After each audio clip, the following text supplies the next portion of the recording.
오늘은 사순절 첫 번째 주일입니다. 사순절은 기독교에서 가장 중요하게 여기는 절기이기도 합니다.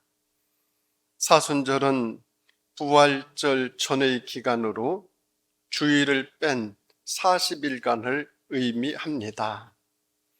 이 기간은 이 땅에 오신 예수님이 받으셨던 고난과 죽음을 음미하면서 주님의 고난에 동참하는 마음으로 경건하게 보내는 신앙의 계절입니다. 우리 신앙인들에게 있어서 가장 경건하게 보내는 그 기간이 사순절 40일 기간 동안의 삶의 모습입니다. 이 사순절을 보내면서 지난 겨울을 정리하고 오는 봄을 맞이할 준비를 하고 또 새해 새롭게 모든 것들을 잘 정리정돈하면서 새로운 도약, 준비를 하는 기간이 사순절 기간이기도 합니다. 생활로도 나 자신으로도 영적으로 모든 것들을 탄탄하게 잘 준비해서 힘차게 봄을 맞이하며 시작하는 새해를 출발하는 그런 기간이기도 합니다. 이 사순절은 3세기 초에 처음 시작되어졌는데 이틀 3일만 지켰어요. 그러던 것이 325년 동서교회가 연합하여 한 자리에 모여서 첫 회의를 했어요. 그 회의가 니케아 회의예요. 그 325년 니케아 회의에서 중요한 결정들을 참으로 많이 했어요. 기독교가 사본 오열로 다 이렇게 흩어져 있었는데 그 흩어진 기독교 단체들이 모여서 회의를 했어요. 그때 회의에서 결정한 것이 사순절은 40일 동안 지키자. 그리고 이 성경 66권을 정했어요. 신약은 27권, 구약은 39권, 그렇게 해가지고 66권을 이렇게 정하게 되어지고, 그리고 나머지는 외경, 그리고 위경 이렇게 했어요. 거짓의, 거짓된 것, 이렇게 해가지고 수많은 교파에서, 단체에서, 교단에서 서로 자기들이 사용하고 있는 성경을 이것도 정경에다 넣어야 된다, 저것도 정경에다 넣어야 된다, 막 그렇게 했을 때 325년 니케아 회의에서 성경 66권을 정하죠. 가톨릭에서는 거기다 플러스 15권 해가지고 가톨릭에서 사용하는 성경을 보면 가톨릭에서는 외경까지 자기들이 쓰는 성경으로 인정을 해요. 그리고 위경은 이제 뺐죠. 이와 같이 325년 동서교회가 연합하여 40일 사순절 지키는 것으로 채택이 되어졌고 그 전통이 오늘날까지 내려오고 있습니다. 그러면 왜 40일로 정했는가?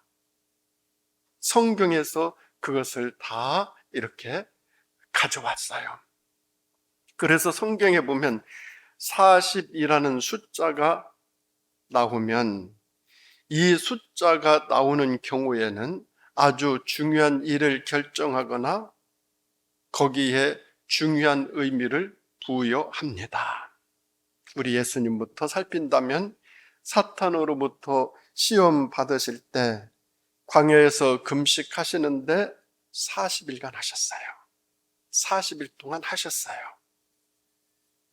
그리고 모세는 하나님으로부터 십계명을 받을 때 시내산에 올라가서 40일간 금식했어요. 이스라엘 백성들이 그 불순종한 것을 훈련시켜 나갈 때 이제 가나안 땅 정탐꾼을 보내서 이제 가나안 땅에 들어가려고 그랬어요. 40일이면 들어가요. 금방 얼마 안 있으면 가서 가나안 땅을 다 차지할 수 있어요. 그런데 정탐꾼들이 들어가서 보고할 때에 이스라엘 백성들이 우리는 가나안 땅에 사는 사람들에 비하면 우리는 아무것도 아니라고, 갈 수 없다고, 우리를 거기 가서 다 죽이겠느냐고 항변했죠. 대들죠. 하나님이 노하셨어요. 그래서 하나님께서 그 40일을 하루를 1년으로 그렇게 해가지고 40년을 광야 생활시켜요. 광야 생활을 40년 하게 되죠.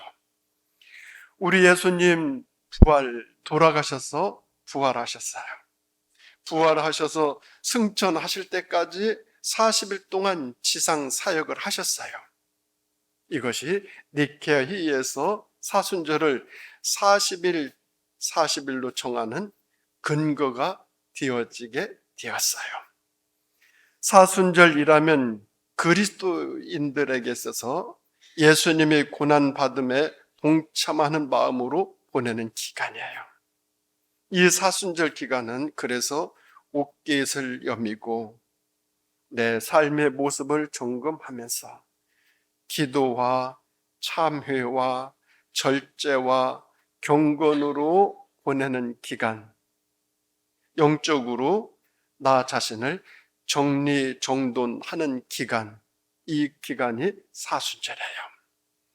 우리 신앙인들은 이 사순절 절기를 통해서 자기를 확인하고 예수님의 고난의 의미를 음미하고 예수님의 마음을 닮으려고 신앙적으로 노력하는 절기, 사순절이에요. 그러므로 사순절은 나를 위한 예수를 생각하는 기간이 아니라 예수를 위한 나의 변화된 삶을 살아가는 기간이에요. 이 기간은 내가 하나님 앞에 얼마나 빚진 자의 모습, 얼마나 부족한 자의 모습, 얼마나 하나님께 은혜를 많이 잊고 살아가는 그런 모든 것들을 새기면서 정말 빚 갚는 자의 심정으로 보내는 기간이 사순절이다. 이렇게 예전 성서 신학자들은 고백하고 있어요. 우리 신앙인들에게 이 사순절이 해마다 주어지는 것은 축복이에요. 그렇지 않아도 번잡하고 세속화된 세상을 살아가면서 나 자신도 모르게 더 깊이 세상으로 빠져 들어가는 느낌을 받을 때가 많은데 이 사순절 기간 동안 나 자신을 한번 되돌아보는 거예요. 나 자신을 통제하고 절제하는 거예요. 그러면서 십자가를 더 깊이 묵상하고 말씀에 가까이 하고 하나님 앞에 무릎을 꿇으며 하나님, 올 한 해 잘 정말 하나님 뜻대로 살아갈 수 있도록 나 자신을 씻겨내는 거예요. 점검하는 거예요. 사순절이에요. 해마다 찾아오는 사순절이지만 금년의 사순절은 신앙 성장의 기간으로 영적 성장의 그런 기회로 정말 순례자의 심정으로 이 기간을 보내면서 연걸어가고 익어가는 우리의 삶과 신앙이 되었으면 합니다. 40일, 40년이라는 이 기간은 하나님이 만들어 놓으신 과정이고 절차예요. 하나님은 아무리 급해도 이 과정 절대 무시하지 아니하셔요. 하나님이 정해 놓으신 이 과정을 하나님께서는 철저하게 존중하셔요. 예수님 세상에 오셔서 이 과정, 이 절차를 존중히 여기고 지키셨어요. 30세가 되어서 사역에 나서기 전에 예수님이 먼저 세례부터 받으셨어요. 하나님의 아들로서 세례 무시할 수도 있지 않겠어요? 그런데 아니에요. 더 엄격하게 예수님은 더 철저하게 이 절차와 과정을 지키셨어요. 세례는 하나님 안에서 내가 죽고 다시 태어나는 회복의 의식이에요. 이전에 나는 물에 빠져 죽고 새로운 내가 다시 태어나는 것, 이게 바로 세례예요. 그래서 세례는 죽음과 회복의 상징이며 새 출발의 상징이에요. 또한 세상을 향해 새로운 나를 선언하는 선언적 의미도 담고 있어요. 세례받았다는 것, 그리고 나의 자아상을 정립하는 기회예요. 결혼식이 그 형식 너머에 내 삶의 정체성을 선언하고 새로운 삶의 출발하는 선언하는 선포식이듯이 세례도 깊은 의미를 담고 있는 중요한 선언적인 예식이에요. 예수님은 이 세례를 받으신 후 40일간 철저하게 금식하시죠. 40일 동안의 이 금식 기간 소명을 확인하고 그것을 재다짐하고 각오를 단단히 가지시면서 훈련의 의미를 새겨 나가시죠. 금식은 훈련의 극치이고 어려운 훈련에 속하죠. 자기 부정의 훈련이 금식이죠.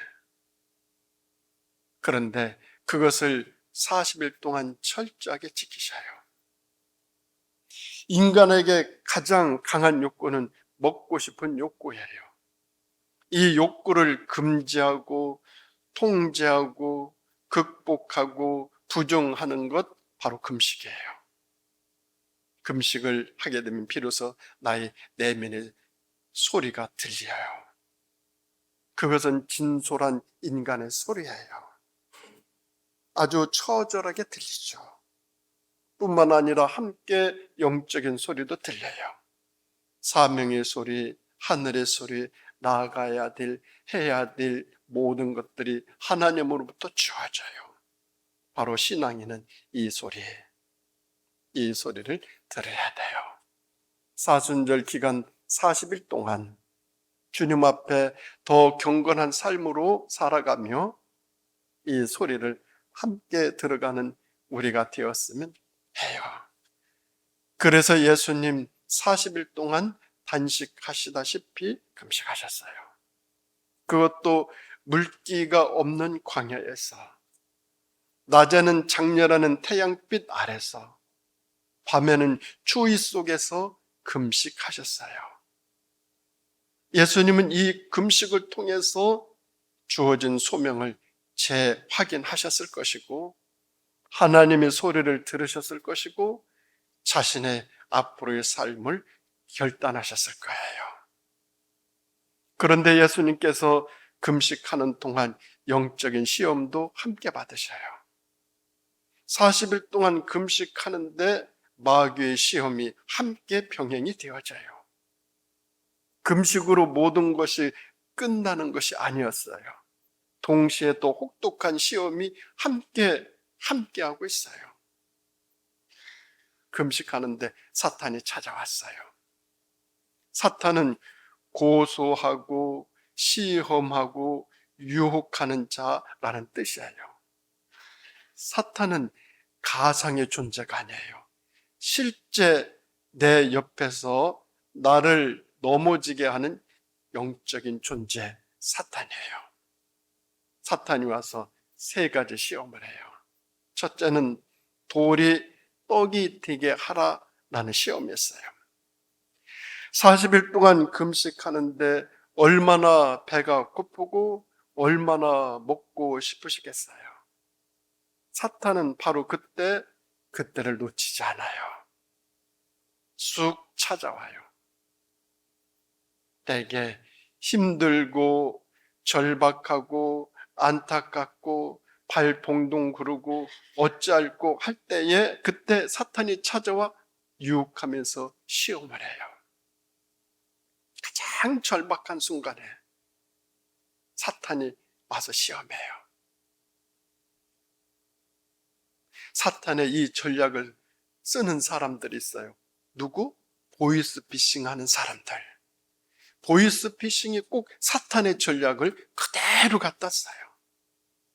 사람의 절박한 순간을 이용해서 사기치는 사람들, 가장 절박하고 안타까운 그 순간 찾아와서 그렇게 더 곤경에 빠뜨리는 사람들, 보이스피싱, 사탄의 전략 똑같아요. 그런데 이것이 하나님의 아들이신 예수님에게도 사탄이 그리 했어요. 그러나 우리는 사탄이 찾아올까 봐 두려워할 필요 없어요.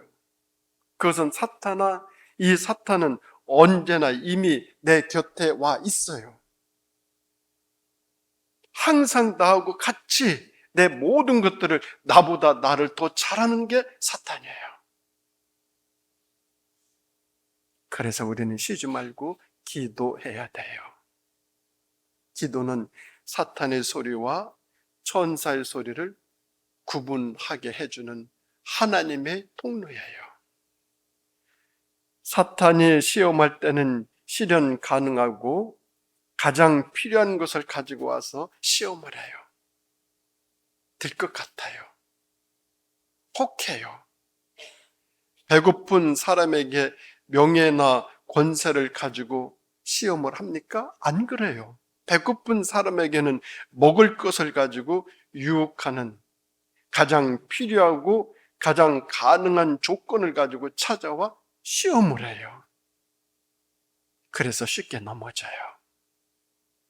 알면서도 속는 것이 사탄의 시험이에요. 무서운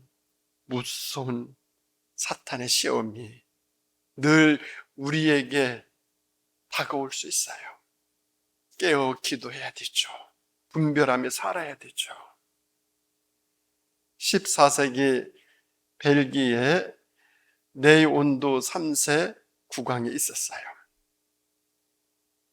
이 왕이 통치할 때 동생이 모반을 했어요. 그래서 이 왕은 감옥에 갇히게 됐어요. 그런데 이 감옥에는 작은 문이 하나 있어요. 동생은 감옥에 이 국왕을, 자기 형, 그 전 국왕을 감옥에 가두고 나서 그 형에게 이렇게 말해요. 형님, 문이 좁으니 형님이 살을 빼서 이 문을 나오면은 형님은 자유롭게 됩니다. 그렇게 동생이 형에게 말을 해요. 형님이 살을 빼서 이 문을 통해서 나오시게 되면은 모든 것을 자유롭게 해드리겠습니다. 그리고 나서는 이 동생 왕이 형에게 매일 진수성찬을 해서 이 감옥에 들여보내요. 진수성찬을 차려가지고 감옥에 넣어줘요. 이 왕은 굶어야 체중을 줄여 작은 문을 통해 나갈 수 있는데 매일매일 들어오는 이 진수성찬의 식욕을 억누르지 못하고 다 먹어요. 차일피일 미루며 매일 배부르게 먹고 있는 이 형, 그 전 왕은 살이 더 쪄요. 결국 이 왕은 그 작은 문을 빠져나가지 못하고 종신토록 감옥에서 죽게 되었다. 감옥에서 있어야 됐다라는 이야기가 있습니다. 예수님은 사탄의 시험을 사람은 떡으로만 살 것이 아니요 하나님의 말씀으로 살아야 된다라고 하시면서 말씀으로 물리치셨어요. 떡이 전부인 것 같지만 아니다라는 말씀이에요. 오늘 우리 사이는 너무 떡만 강조하고 있는 것 같아요. 그러는 사이 정신이나 영적인 문제나 인성이 고갈되어 가고 있어요. 떡이 중요하죠. 그런데 더 소중한 것이 있어요. 우리는 이 소중한 것이 무엇인지, 그것이 무엇인지 그것을 찾아가는 절기가 이 사순절이에요. 사순절 기간 동안 떡보다 무엇이 더 중요한지 그것을 찾아가는, 그것을 동경하는, 그것을 사모하는 우리 모두 되어질 수 있기를 바랍니다. 그런가 하면 두 번째로 한 시험이 성전 꼭대기에서 뛰어내리라고 그랬어요. 높은 곳에서 뛰어내리면 천사들이 와서 다치지 않게 받아줄 것이고, 그렇게 되면 사람들이 그 모습을 보고 네가 정말 하나님의 아들이라는 것을 믿게 될 것이다, 이렇게 설득했어요. 이것이 모든 신앙인에게 찾아오는 최대의 유혹이에요. 목회자인 저에게도 가끔 병원에 가서 환자에게 기도해 드리면 환자가 벌떡 일어나서 건강해지면 얼마나 좋을까, 그런 생각을 하게 되죠. 목사가 아픈 환자가 있는 병원에 가서 기도할 때 그 환자가 벌떡 일어난다면 얼마나 좋겠어요. 하나님 좋고 나도 좋고 환자도 좋고 다 좋고, 뿐만 아니라 그것을 본 사람들에게 감동을 주고, 그리고 하나님을 믿을 것이니 얼마나 좋은 일이겠어요. 이것이 우리들이 희망하는 공명심이기도 해요. 우리를 유혹하는 공명심. 그래서 사람들은 십자가 위에서 죽어가던 예수님을 향하여 뛰어내리라고 그랬어요. 그러면 모두가 예수님을 하나님의 아들이라고 믿을 것이 아니냐고 유혹했어요. 절호의 기회예요. 사람들뿐만 아니라 거기에 있는 제자들까지도 마지막에 가서는 예수님께서 십자가에서 뛰어내리실 것이다 기대한 것이 사실이에요. 그런데 예수님 그런 제의에 반응하지 아니하셨어요. 그때 예수님께서 뛰어내리셨다면 통쾌했을 거예요. 당장 효과 나타났을 거예요. 그런데 그렇게 했다면 예수님은 더 이상 하나님의 아들이 아니셔요. 예수님은 세상에 그런 것을 보여주기 위해서 오신 분이 절대 아니셔요. 그래서 예수님은 사탄이 뛰어내리라고 유혹했을 때, 시험했을 때 이렇게 하셨어요. 주 너의 하나님을 시험하지 말라 말씀으로 물리치셨어요. 주 너의 하나님을 시험하지 말라. 신앙은 공명심을 철저하게 배제해요.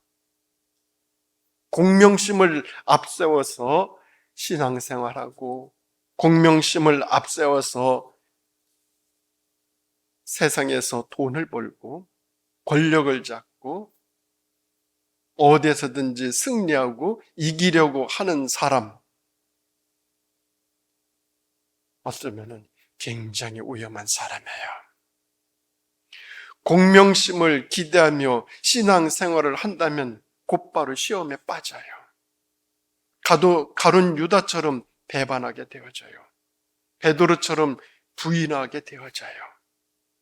내가 이만큼 신앙생활하고, 이만큼 내가 기여하고, 내가 이만큼 이렇게 했는데 왜 나를 몰라주실까? 왜 나를 알아주지 아니하실까? 왜 나에게 그리하실까?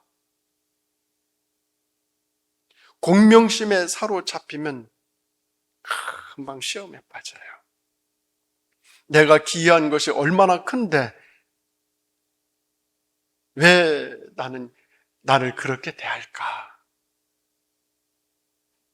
우리 그런 거 많이 보잖아요. 특히 정치판에서 더 많잖아요. 그런 모습들이.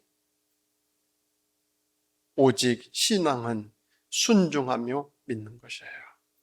신앙 생활은 오직 순종이에요. 그리고 하나님을 철저히 믿는 것이에요. 바로 그 믿음은 절대로 배신하거나 부인하지 않아요.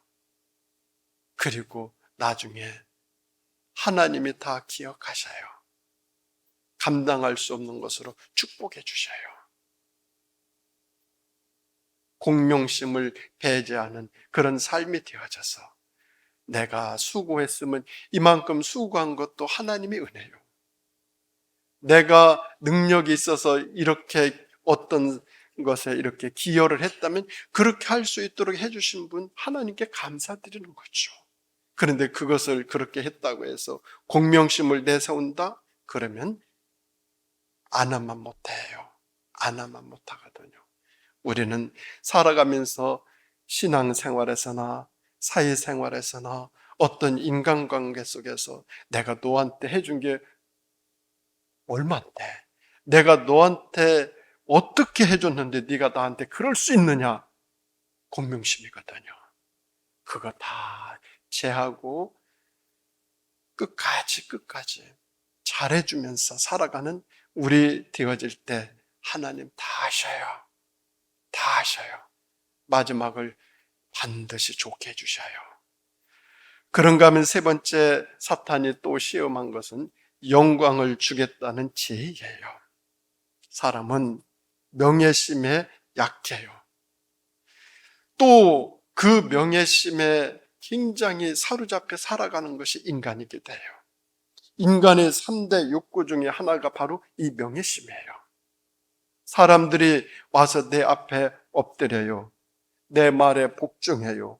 내가 하는 모든 일들에 굽실굽실해요. 그런 것을 누리고 싶어 하는 것이 인간이에요. 그래서 잘 나간다 싶으면은 정치판 대열에 끼어 들어가는 사람들이 참 많아요. 어리석은 사람들이죠.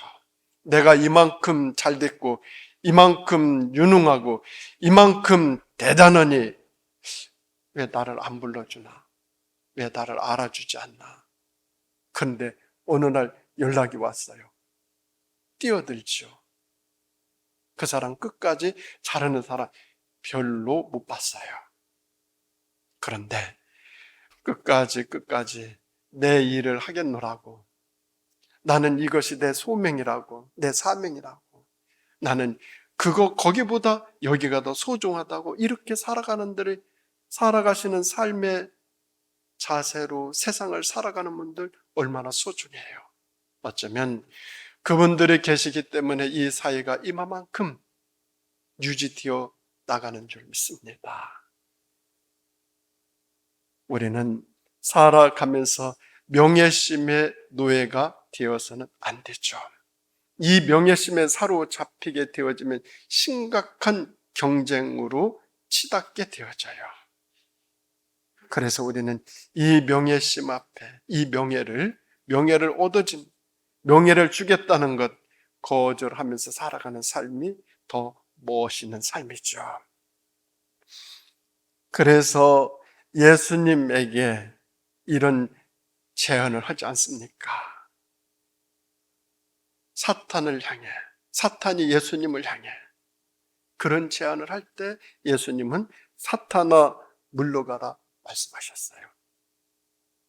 그냥 명예를 주겠다는 거예요. 내가 하나님의 아들이라고 해서 어떠한 노력도 아니하고 어떤 준비도 되어 있지 아니하고 아무것도 생각하지도 않고 있는데 갑자기 어느 날 와서 어떤 명예를 주겠다는 거예요. 예수님, 사탄아 물러가라 명명하셨어요. 그런데 어떤 사람들은 그래? 이제서야 네가 나를 알아보는구나. 이제서야 네가 나를 제대로 평가하고 있구나. 덥석덥석 봤죠. 그거 아니거든요.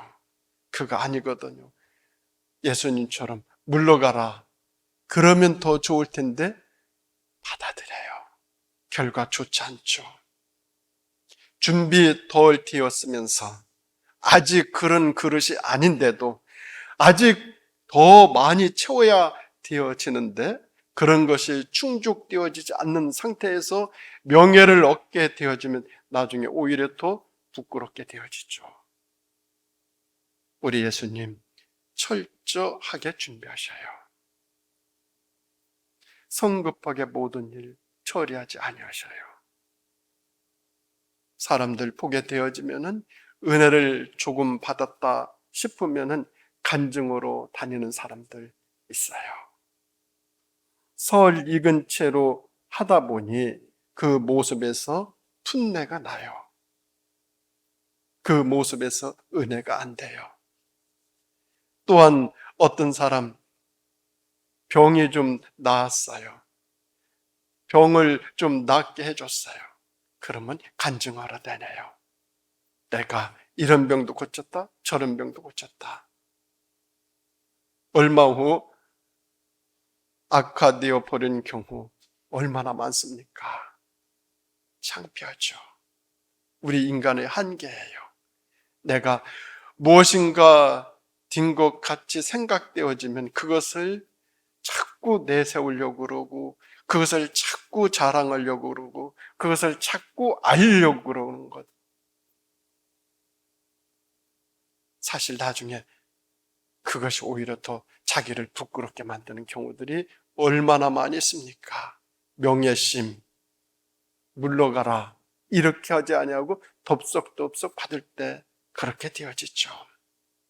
사도 바울은 예수님을 만나 희심한 후 광야로 들어가 아라비아 사막에서 3년 동안 자신을 연마하고 준비하고 철저하게 다듬고 나온 후에 전도자의 사역을 시작했어요. 그래서 목사가 되는 과정에 반드시 거쳐야 되는 과정이 MTB 과정이 있어요. 신학대학원이라고 그래요. 3년의 기간이. 왜 3년이냐? 사도 바울이 아라비아 사막에 들어가 3년 동안 그렇게 하나님과 교제했듯이 일반 대학을 졸업하고 목사가 되기 위해서는 신대원 3년 과정을 꼭 해야 돼요. 이 과정을 거치지 않고서는 목사가 될 수가 없어요. 그 3년이 사도 바울이 사막에 들어간 기간이에요. 그래서 바울은 실패하지 아니하죠. 바울이 있음으로 인해 가지고 우리 기독교의 말씀, 교리 모든 것들의 초석이 탁 다져져요. 3년 동안의 사막 생활 속에서 가꿨기 때문에. 그런데 우리들은 성급해요. 과정 무시해요. 절차 생략해요. 준비 소홀해요. 그런데도 대단한 것처럼, 굉장한 것처럼 그렇게 자랑하고 과시하고 그러니 실패하죠. 예수님 하나님의 아들이심에도 불구하고 철저하게 준비하셨어요. 하나하나 다 거치셨어요. 절차와 과정 철저하게 지키셨어요. 자신을 푹 익히신 후에 사역을 시작하셨어요. 예수님 철두철미하게 준비하시고 사역을 하셨기에 3년이라는 짧은 기간이지만 그 기간 내에 할 일을 다 마치시고 마지막 다 이루었다. 만족스러운 말씀을 마지막으로 남기셨어요. 하나님의 아들이심에도 불구하고 3년이라는 그 기간에 내가 할 일을 다 했다라고 하시면서 하늘나라에 가셨어요. 40이라는 이 숫자 참으로 중요해요. 나이도 40세를 불혹이라고 하지 않습니까? 유혹을 받지 아니하는 나이라는 뜻 아니겠습니까? 그래서 이 사순절 기간인 이 40일 참으로 소중한 기간이에요. 하나님이 노아시대 물로 심판하실 때 40주야 동안 비가 내리게 하여 물에 잠기게 하셨어요. 40일 동안 비가 오게 해서 온 세상을 다 물속으로 잠기게 했어요. 그리고 물이 줄어서 산 봉우리가 보였어요. 40일 동안 물을 빠지게 하니 40일 동안 물을 빠지게 한 후에 방주의 창문을 열고 까마귀를 내보냈어요. 40일이에요. 이 기간, 이 절차, 이 과정 소중하죠. 이스라엘 백성들 가나안 땅에 쉽게 들어갈 수 있었어요. 그런데 훈련이 필요했어요. 그래서 하나님 40일 만에 들어가게 하지 아니하시고 40년 광야 훈련을 하셔요. 40년의 훈련 과정 속에서 말씀도 받았어요. 율법 말씀 받죠. 십계명도 받았어요. 앞으로 가나안 땅에 들어가서 어떻게 살아야 될지 그런 거 받았어요.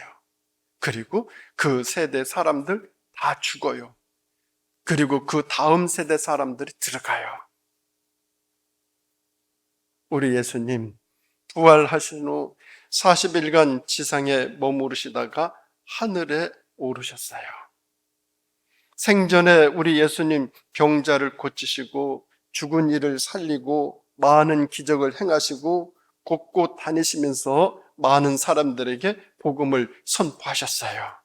그런데 이와는 달리 부활하신 후 승천하시는 이 40일 기간 동안은 제자들 앞에 나타나시고 제자들과 함께 식사도 하시고 제자들과 함께 인간적이고 친근한 모습을 보이셨어요. 제자들을 다독였어요. 제자들에게 용기를 북돋아 줬어요. 제자들과 함께 하면서 40일 후에 예수님 승천하셨어요. 그 제자들이 세계 곳곳으로 다 가서 순교할 때까지 철저하게 예수님의 말씀을 전하다가 다 순교하죠. 우리 예수님 하늘로 승천하시며 부탁하시는 말씀이 사도행전 1장 8절이에요. 오직 성령이 너에게 임하시면 너희가 권능을 받고 예루살렘과 온 유다와 사마리아와 땅끝까지 이르러 내 증인이 되리라 하시니라. 이 말씀하시고 승천하셨다라는 말씀이 사도행전 1장 8절에 기록되어 있어요. 예수님은 제자들에게 중요한 증인의 사명을 전하시면서 계속해서 자신을 따르고 오실 성령을 기다리라고 부탁하셨어요. 그것을 준비하는 기간이 사순절이에요. 신앙적으로 가장 그것을 준비하는 가장 좋은 계절이 사순절의 계절이에요. 사랑하는 우리 성도 여러분, 사순절 40일이 시작이 되어집니다. 이 40일 동안 우리 예수님을 묵상하시면서 우리의 신앙도 영적으로 성숙해져 가고 마음도 예수님의 마음을 닮아가고 생활도 주님이 기뻐하시는 생활로 영광 돌려드리시면서 소망스러운 새봄을 준비하고 기쁘게 맞이할 수 있기를 예수님의 이름으로 축원드립니다. 기도하시겠습니다. 하나님 아버지 감사드립니다. 사순절이 시작이 됩니다. 40일 동안 저희들이 더 우리 주님을 묵상하면서 우리에게 부탁하시고 또 우리가 이 기간 동안 어떠한 삶을 살아 어떻게 준비하여 2024년을 더 복되게 살아갈 수 있을지 나 자신을 가꾸고 다듬고 잘 익혀나가는 사순절의 기간이 되어서 우리 하나님과 함께 하는 가장 뜻깊은 기간 보낼 수 있도록 인도하여 주시기를 예수님의 이름으로 간절히 기도드립니다. 아멘.